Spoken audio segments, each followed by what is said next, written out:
Pleased to have with me today Susanna Rynehart from JonesChase. So we've been asked a number of questions recently on employment law linked to COVID. So what we thought we'd do is interview one of the experts in the sector with the most common questions we're getting and pass that out for all our clients and their friends as well. So just for those of you who don't know me, I'm John Taylor, Director in London. I head up our charity and care team.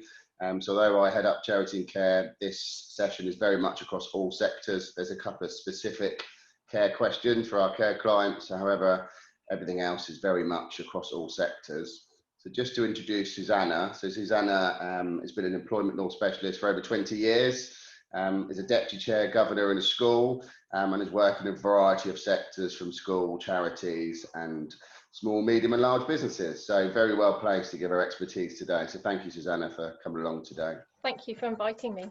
Great. So I'm going to dig straight in.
So one of the first questions we've been asked is, how does the current COVID guidelines affect office workers? And specifically, what if someone who is vaccinated is refusing to work alongside someone who isn't?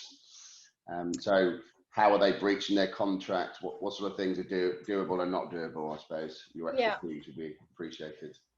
Okay, so I think let's just look at the actual base position as it currently stands in the legislation, which means that at the moment, other than the care sector, which I know we're going to talk about separately, there is no legislation that requires or would require vaccination. So that's the starting point. So you can't force people to have a vaccination.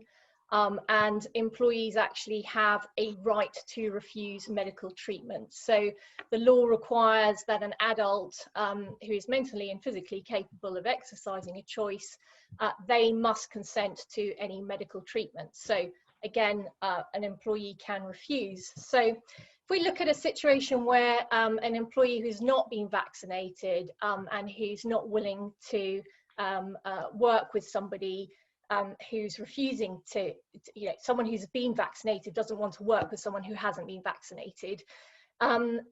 Can you do anything about that? Well, in relation to the employee who's refusing to vaccinate, you can't. So they don't breach their contract of employment unless within your contract of employment you have some scope where it requires them to comply with an instruction that they might have to undertake certain things. So that's quite a big topic to look at, because we're looking at changing terms and conditions, but it might be possible within your existing contract. Unlikely, however, to cover vaccination.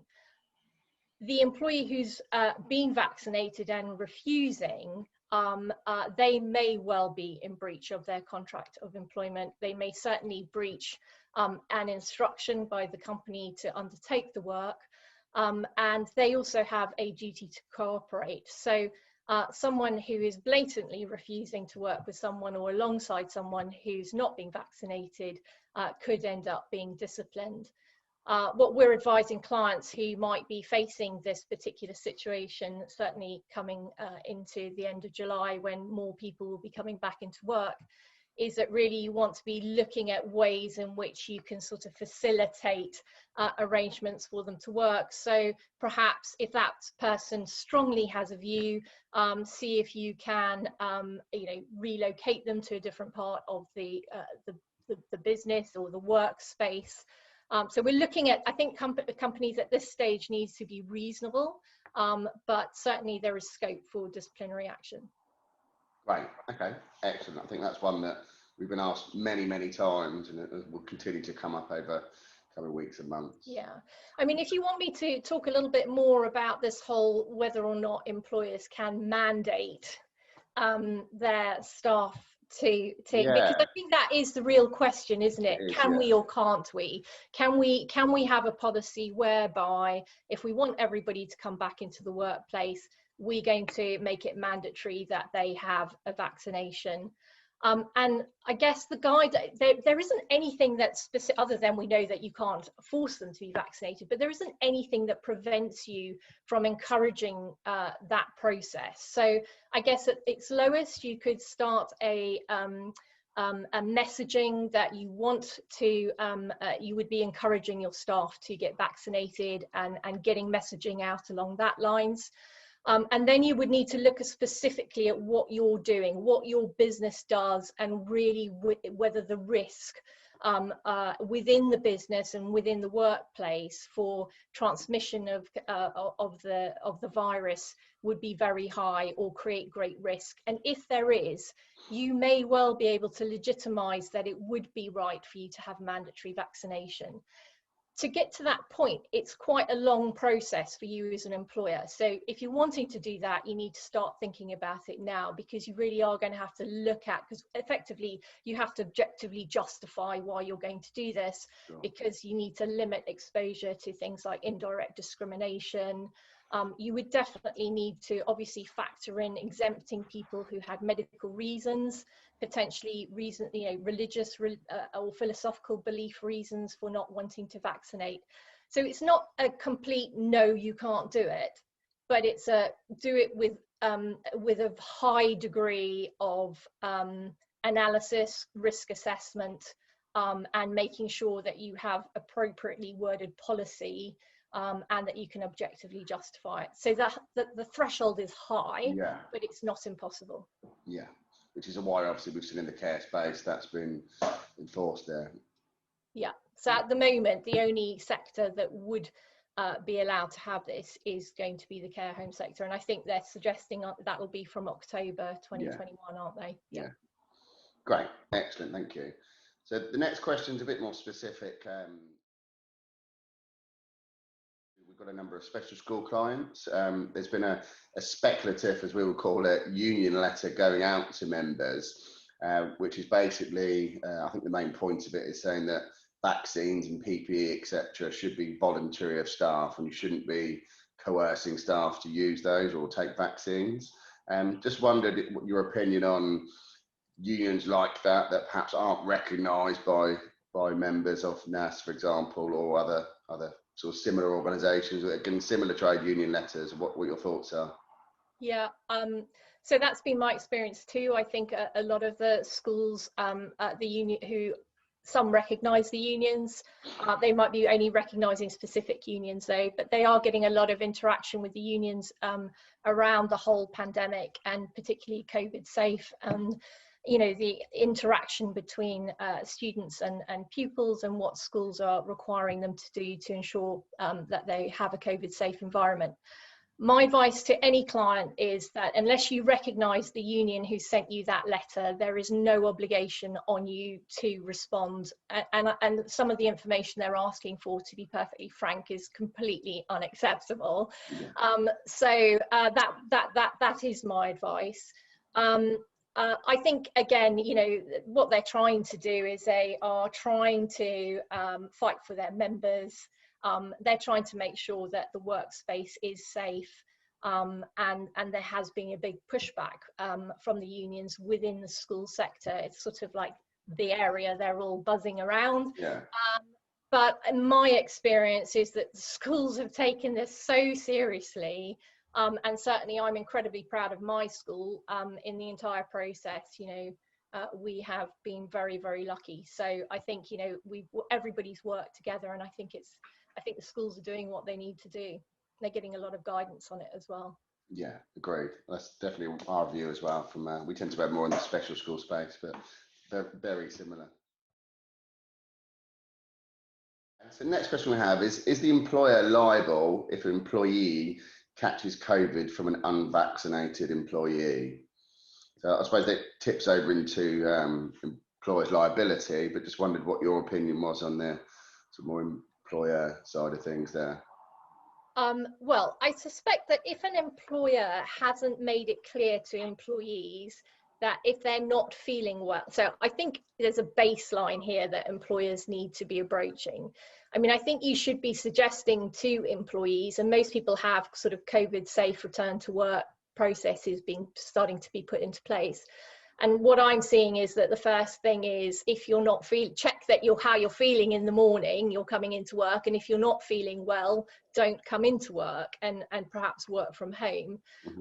I've also seen a number of employers who are also, you know, requiring the lateral flow testing, particularly if you're coming into the office. So I think that the messaging is, yes, look, if you're not well, don't come into work, and that's so. If an employer isn't doing that, if they're basically just encouraging everybody to come in irregardless of whatever, I think maybe there is a risk. But in my experience, most employers are being very careful, and if somebody inadvertently catches it, I don't think that there is any liability for the employer. No, I think just to tag on that from the insurance perspective, I think until a case goes to court and we see precedents there will be speculative claims. We always do see that in all different areas. We are seeing a number of these no-win, no-fee lawyers popping up, trying to sort of entice claimants. So yeah, I think our advice would be, yeah, it would be a very reckless employer though that would get caught, I would suspect, because I mean they are having to provide, you know, they have to ensure COVID safety, don't they? So unless they're breaching that aspect of it, I think it's a tough one. Agreed. Just a sort of more specific question around care homes. So we know there's sort of mandatory rules coming into play soon, but will those mandatory rules affect visitors, contractors, anyone visiting the premises, or is it just staff?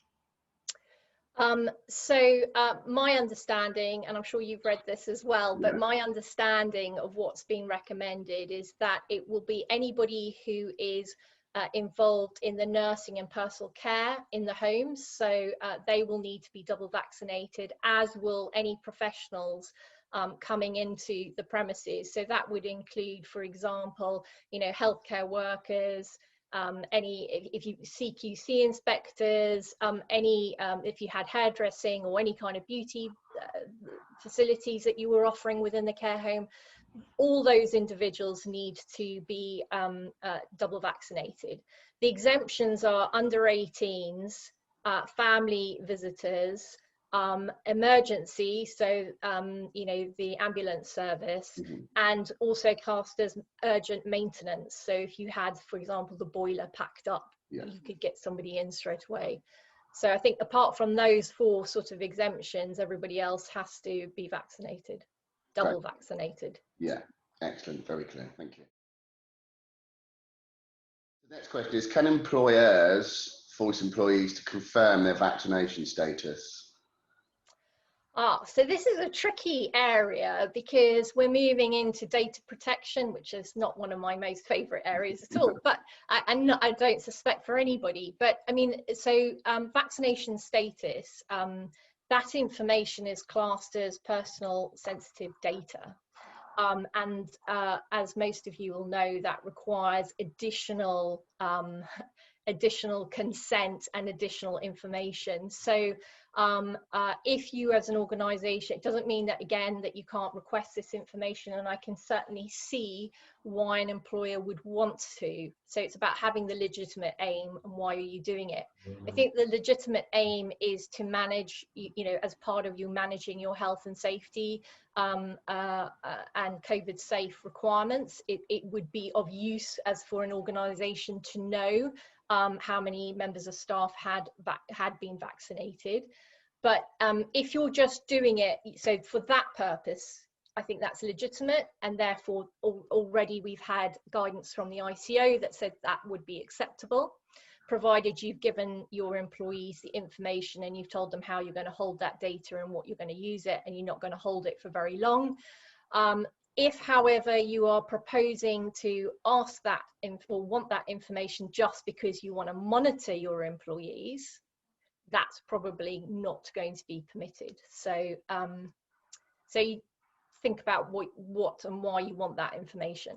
Yeah, so I mean, we get asked by all insurers now for COVID proposal forms and information around vaccination. So I suppose that is a legitimate reason that insurers are wanting to understand that, to assess risk and part of that insurance process, irrelevant of sector. So I suppose that could be one reason. Well, it might be one of several other reasons. Yeah.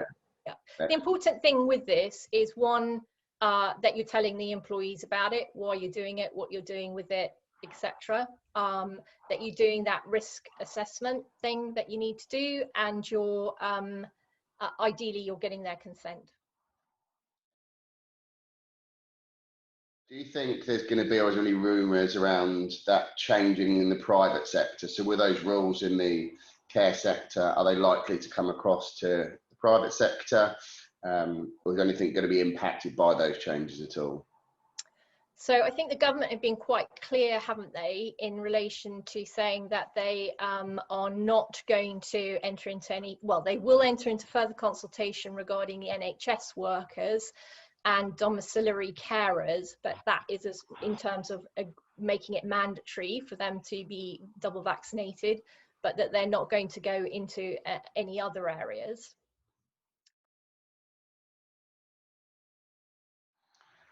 Okay, so I've got quite a specific question here. So what should employers be ensuring if they're considering dismissing an employee for refusing to vaccinate if not medically exempt? Well, it's interesting. So the starting point is whether or not an employee has 2 years service. So I think we need to look at employees who are employed, and this is where this is happening. And there's a different, and I'll talk to you about new employees when we're recruiting, what we can perhaps do around forcing vaccination. But in order to think about terminating somebody's employment for refusing to get vaccinated, the real cutoff point is 2 years. And that's because an employee only acquires employment rights for unfair dismissal after they've got 24 months continuous service. So in theory, if you have an employee who has less than 2 years service, and the reason that they are, and you've checked this, that the reason they're not objecting is because they're medically exempt or because of some religious or philosophical belief, then you could go ahead and terminate, and that would be fine. That doesn't mean that I'm necessarily suggesting that you should take that's what you should do, but yeah, in principle you can do that. I think there is a risk, you know, and I think the risk is at the moment quite high, particularly if you were, for example, going to think about doing that in the next few weeks or even the next few months. You know, not everybody in certain age groups is able to get the double vaccination yet. And that's a problem, isn't it? So, you know, you've just got to think about this as what are you setting yourself up with in terms of a discrimination claim if you approach this. So my advice would be, I strongly recommend you don't. You could possibly, you know, I think it's more about seeing whether you can educate by providing more information about why the vaccination is a positive. Yeah, I think we've seen that from some of our staff, where they're unsure or concerned. So I think that's some of the things that have been going around on social media, for example, scaremongering. So I think people do have a nervousness around that. I think there's a lot of poor information out there, isn't there? But the government is significantly encouraging employers to give vaccination information to employees, and I think they've got, if you go online, I think you can download various information that you can use to put out into the workplace. So and I think the requirement for a double vaccination to go on holiday will probably see a sharp uptake of vaccinations for others. Yeah, well, apparently today, I think on the radio, they were saying that since yesterday, they have seen that people who've been told that they won't have to isolate, who've got double vaccination, suddenly people are booking holidays. You know, the increase in the booking of the holidays is really taken off. Funny that, isn't it? Do you foresee this being widened to a requirement for education settings, so non-CQC, etc.? So I suppose you've probably covered some of that off. Yeah, I don't think so, I'm afraid. I think that, you know, all of the medical information that seems to be coming across is that actually schools are low risk. You know, that the students are not, you know, because of their age profile, that they are not in a high risk category. And so I think, unfortunately, that probably isn't going to be something that we're going to see. And sort of linked on from that, there was a few sort of specific sort of subsectors that people have asked us questions around. So, for example, primary school, early year settings, where there's a bit more personal care, personal touch, nannies or domiciliary care. So I think in relation to the schools, primary schools, nursery schools, no, I don't think we'll see mandatory vaccinating. I think the government have indicated that they may do further consultation regarding NHS workers and domiciliary carers. So we might find that is, in fact, I think it would be highly likely that that will become mandatory. And so that's the use, you know, that's what you ultimately are looking for if you're going to want it mandatory, is you want to have a bit of legislation there backing you up, I think is the bit where I would feel comfortable about insisting on a mandatory vaccination. Yeah, excellent. At the moment, the government are now due in July to be providing us with more information about their COVID status certification. So, you know, this is the new NHS app. If nobody's got it, I recommend getting it. It's really easy to download. And so they're looking at that. They're looking at the further testing, you know, and also antibody testing. So you can go and get tested to see whether you've got antibodies. And you may be and you may have sufficient, in which case that would pass as a testing process as well. And you'd have this little, I suppose it's a little, it's an app that will regularly update and tell you that you've got these things that people will be able to use. My view, and what I'm recommending my clients, in particular, because I know that they're getting concerned with the recent announcement that, you know, social distancing is disappearing, face masking won't be compulsory, all of those things. I think people are saying, can we force people to do the testing? You know, can we do that at least? Could we at least have that as a minimum? Again, you can't force someone to do the test, but I think that the lateral flow tests are very easy to get. The government are actually encouraging employers to use testing, workplace testing. So, I mean, I think that is something that we can encourage in the workplace. But yeah, at the moment, until we have really firm guidance in relation to what will be accepted from abroad, and I think, by the way, that the UK is being much more sensible and pragmatic about this than perhaps some of the European countries, who, for example, weren't accepting the AstraZeneca vaccination. So I think actually you'll find that if that is an issue, I think you'll find that the UK is being much more sensible about that. Yeah, great. One last question for me, really, so you touched upon it there. So with the new rules or lack of rules and guidance around face masks, social distancing, etc., it feels like then it leaves a lot of ambiguity for clients and employers as to what they should do and what they shouldn't do. Have you got any sort of top tips or do's and don'ts or a bit of advice that you could share with everyone? Yeah, so I think obviously I think a lot of us may be slightly alarmed that they've gone literally from one side to the other, and definitely what's clear is it's now all about individual responsibility. That doesn't mean it's employer's responsibility, it means it's down to each and every person. But I think for an employer this is actually more difficult, because actually they still need to comply with all of their health and safety obligations and duties and etc. to provide this safe place to work. So I think what we're recommending to clients is that, you know, you should pause at the moment and think about realistically what you want to achieve over the next couple of months.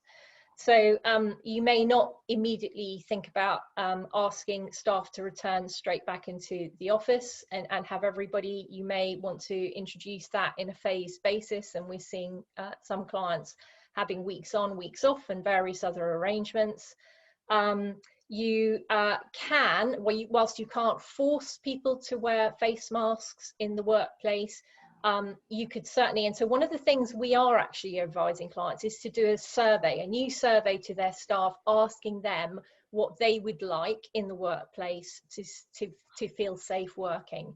We think that if you get a high percentage of people saying, yeah, we'd like you to wear, you know, masks when you're walking around the office, or we'd like people to do testing and things like that, then you're going to be in a much stronger position as an employer to be able to say, well, we went to the staff, this is what they want, and this is what we're going to implement. So I still think companies should be erring on the side of caution. I think that they should be having in place what their arrangements are that they want.